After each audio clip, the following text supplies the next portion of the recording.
आज सकाळीच कपड्यांचं काम झालं म्हणून कपडे आधीच वाळू टाकले. नंतर झाडाला ऑब्झर्व करत होती की त्याचं एक पान जे आहे ते पिवळं होत आहे. त्याचं कारण काही समजत नाही आहे. नंतर स्वयंपाक वगैरे सगळं आवरून घेतलं आज सकाळीच बरोबर, कारण संध्याकाळी आम्हाला गणपतीचं जेवण होतं. इथे मी गणपतीचं जेवण करण्यासाठी तयार झालेली आहे. अथांग वाट पाहत होतो ॲक्च्युली बाजूच्या लोकांची, ज्यांच्यासोबत आम्ही जाणार होतो. मग तिथे पोहोचल्यानंतर बघा किती सुंदर असं डेकोरेशन केलेलं आहे. छान छान मस्त वातावरण पण होतं. जेवण पण खूप स्वादिष्ट होतं. मुलं सगळे आतमध्ये होते, गणपती बाप्पांचं दर्शन करत होते. त्यांचं दर्शन झाल्यानंतर मग आम्हाला आणखी एका गणपतीकडे इन्व्हिटेशन होतं, तर आम्ही तिथे छान रेडी होऊन गेलो.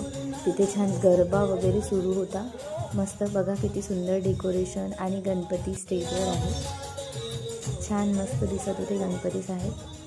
नंतर मग अथांग खूप रडत होता, त्याला सांभाळत होती. नंतर आणखी गणपती बघायला गेलो. वेळेवर आम्ही डिसाईड केलं की आम्ही जवळच एक लालबागचं दर्शन, गणपती आहे बा लालबागचे, तिथे जाऊन दर्शन करूया म्हणून.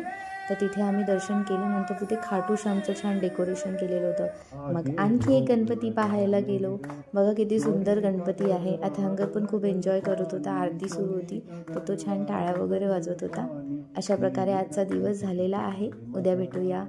Bye bye. ओम गण गणपती नमः.